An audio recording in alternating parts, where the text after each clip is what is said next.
السلام علیکم جی، کسی گاؤں میں ایک کسان تھا، بڑا ہی شریف سیدھا سادہ کسان تھا۔ اس سے کسی نے کہا کہ جی عورت کے مکر سے کوئی مرد بچ نہیں سکتا، اور عورت بہت بڑے بڑے مکر کرتی ہے۔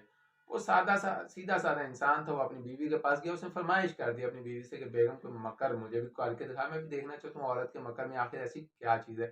اس کی بیگم نے کہا حضرت جی، پہلی بات ہے میں نے کبھی زندگی میں کوئی مکر کیا نہیں ہے، اور دوسری بات ہے آپ نے کیا کرنا ہے مکر کروا کے ہمیں کوئی آپ کا نقصان ہو جائے گا۔ اس نے کہا نہیں بھی کوئی بڑا مکر نہیں تو کوئی چھوٹا مکر کر دے۔ تو اس کی بیگم نے کہا آپ چھوٹی مکرولی یعنی چھوٹا مکر جو ہے نا اسے بھی برداشت نہیں کر سکیں گے۔ اینی ویز بیوی نہیں مانی، خامن بھی آرام سے سو گیا۔ اگلے دن صبح جو ہے وہ خامن اٹھتا ہے اور صبح سویرے کھیتوں کی طرف چلا جاتا ہے۔ جب وہ کھیتوں کی طرف جاتا ہے، ہل جوتتا ہے، ابھی ہل چلانا شروع ہی کرتا ہے کہ اسے اپنے کھیت میں سے ایک بڑی مچھلی، جی ایک تنو مند ایک بڑی مچھلی نظر آتی ہے۔ بڑا خوش ہوتا ہے، آسمان کی طرف دیکھتا ہے، کہتا ہے واہ ربا، اب مٹیوں میں سے بھی جو ہے وہ مچھلیاں نکلیں گی۔ وہ مچھلی پکڑتا ہے، اسے پانی سے دھوتا ہے، گھر لے کے آتا ہے، اپنی بیوی کو کہتا ہے لو بھائی یہ آج مچھلی پکاؤ، آج تمہارے گھر عید ہو جائے گی۔ وہ بیوی پوچھتی ہے یہ کہاں سے آئی تھی؟ وہ کہتے ہیں میں نے کھیت میں ہل چلایا تو مجھے ابھی ہل چلانے شروع کیا تو مٹی کے اندر یہ مچھلی پڑی تھی۔ وہ کہتے ہیں چلو جی بسم اللہ، اللہ نے دیے میں پکاتی ہوں۔ وہ کہتا ہے ٹھیک ہے تسی پکاؤ، اور میں جو ہوں دوپہر میں کام کاج سے فارغ ہو کے آؤں گا، پھر ہم مل کے یہ مچھلی کھائیں گے۔ نہیں جی، وہ کسان چلا جاتا ہے، عورت کھانا پکانے بیٹھ جاتی ہے۔ جب دوپہر یا سپہر کو کسان واپس آتا ہے تو وہ اپنی بیگم کو کہتا ہے لا بیگم کھانا دے۔ بیگم کیا کرتی ہے، کوئی روٹی گرما گرم اور ساتھ کوئی چٹنی، کوئی اچار، کوئی سلاد، اور جو گھر میں کوئی ہلکا پھلکا سالن پکا تھا وہ اس کے سامنے رکھ دیتی ہے۔ خاوند کہتا ہے دماغ خراب ہو گیا تمہارا، میں نے تمہیں کہا مچھلی دو اور تم یہ کیا میرے سامنے رکھ رہی ہو؟ بیوی پوچھتی کون سی مچھلی میاں جی؟ وہ کہتا ہے میں نے جو تمہیں صبح مچھلی دی۔ وہ کہتی ہے میاں جی کوئی مچھلی میرے پاس نہیں ہے، آپ نے تو کوئی مچھلی دی نہیں۔ وہ کہتا ہے تمہارا دماغ خراب ہو گیا، پاگل ہو گئی ہو، مار کھانی ہے مجھ سے؟ لیکن یوں بات کرتے کرتے بات ہو گئی لمبی، اور جھگڑا کی جو ہے نا جھگڑے کی صورت اختیار کر گئی وہ بات، یہاں تک کہ محلے دار اکٹھے ہو گئے۔ جب محلے دار اکٹھے ہو گئے تو عورت نے بینڈ ڈالنا شروع کر دیا کہ مجھے بچائیں اس پاگل سے۔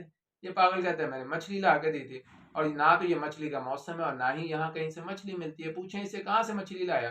تو کسان کہتا ہے جی میں صبح ہل چلایا اور مجھے کھیتوں میں سے جو ہے مچھلی ملی تو میں نے لا کے سے دے دی۔ یہیں پہ بی بی نے دوبارہ اپنے سینے پہ جو ہے نا ہاتھ مارا اور کہا کہ گاؤں والوں دیکھو کھیتوں میں سے کہاں سے مچھلیاں آتی ہیں، اس سے میری جان بچاؤ۔ لیکن جی گاؤں والوں نے پہلے تو اس کسان کو خوب پیٹا، مارا، اور پھر اسے باندھ کے چلے گئے۔ اب جب اسے باندھ کے چلے گئے یہ کہہ کہ اگر تم شام تک ٹھیک نہ ہوئے تو ہم تمہاری دوبارہ پھینٹی لگائیں گے۔ جب وہ سارے گاؤں والے چلے گئے تو بی بی گئی اندر، اور اندر سے وہ تھال میں بڑی مچھلی کا جو ہے پیس لے کے آئی اور اپنے خامند کے سامنے رکھا اور مچھلی کھانا شروع کر دی۔ جیسے اس نے دیکھی مچھلی تو کسان کو چڑھ گیا غصہ، کسان نے دیتے رہے گی لمبی لمبی گالیاں نکالی، اونچا اونچا بولنا شروع کر دیا، یہاں تک کہ دوبارہ محلے دار اکٹھے ہونے نے دروازہ نوک کیا۔ جب دروازہ نوک کیا بی بی گئی اور بی بی نے دروازہ کھولا تو محلے دار اندر آئے، اور اس سے پہلے کہ کسان کچھ بولتا بی بی کہنے لگی میری تو اس سے جان چھڑاؤ، اس نے تو مجھے جو ہے نا بہت گالیاں نکالی ہیں، بہت برا بھلا گیا۔ لیں جی پنڈ والوں نے دوبارہ اس کی صحیح ٹکا کے پھینٹی لگائی، اور اس دفعہ اسے سختی سے باندھ گئے اور اس کے منہ پہ بھی کپڑا باندھ کے تو وہ نکل گئے۔ اب شام ہو چکی تھی، آدمی کو خوب پھینٹی پڑ چکی تھی۔ بی بی اندر گئی، دوبارہ کھانا لے کے آئی، اور بی بی نے کہا اگر تم غصہ نہیں کرو گے تو میں تم سے ایک بات کرنا چاہتی ہوں۔